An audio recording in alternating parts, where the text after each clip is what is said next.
I'm Paige Carter. I'm an architect, and I was an artist and an art major before that. And I started out as a painter and sculptor in college. I used my art background when I was an architect, very much about sensory and about a user experience, also doing sustainability from the model building and the topography, just placing a building on a site. And yes, it's all very, very much a part of what I'm doing right now as an artist. I've always been interested in the in-between, even in architecture.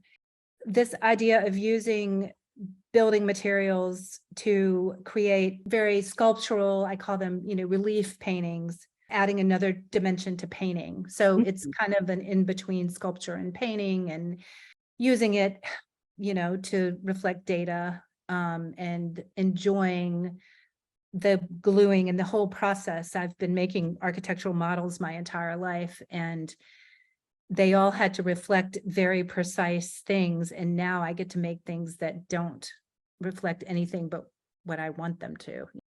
That those color names, not necessarily Charleston green, but Secession blue is still a color that's offered in the historic Charleston palettes. It's offered by Benjamin Moore. And you look at all the names, and they're really still very nostalgic for the past. I mean, they're using antebellum names and Civil War ideas as ways to sell paint. It's just an interesting look, and I just wanted to put it out there as a title to sort of say, look, it's everywhere. The whitewashing, this kind of glorification of the Confederacy, and it's pretty fascinating, really.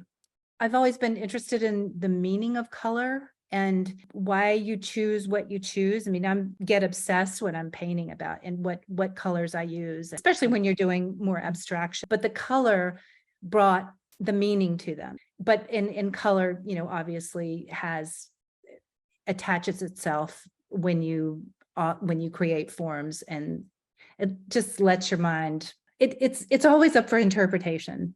As you can tell, I'm searching. I'm not a fait accompli. I have a lot of ideas that I do wish to explore, not only for myself, but really just to bring a dialogue into the world. You see it from a distance and you say, oh, that's a colorful piece, and then you look at the description and it brings additional layers to the whole point of it, the whole experience, I guess. The guy who came up with the idea, I have to say, I did not come up with the idea. I did this based on this data visualization that was done in England, and their stripes are all over the place now. But when I did these, I guess in 2018, it really wasn't very prominent. But I still feel it's a strong enough piece that that doesn't matter. It's a kind of piece that should be in a public place, that just maybe a subway station, or maybe a school, or a library, that people see it day to day, but they don't forget it, or you hope they don't forget it. The colors too, like the Charleston green has such an interesting story behind it. And it just, by naming something and attaching it to a piece, I like to see what people think about that, and maybe go and look up what Charleston green is. Everybody around here knows what it is. I've actually gotten kind of obsessive about looking up the colors in colonial times. A lot of them were earthy browns and yellows, a lot of oxides. And then there was a viridian green that was local, that is actually people in Charleston painted their shutters with. With time, it turned very dark, almost black.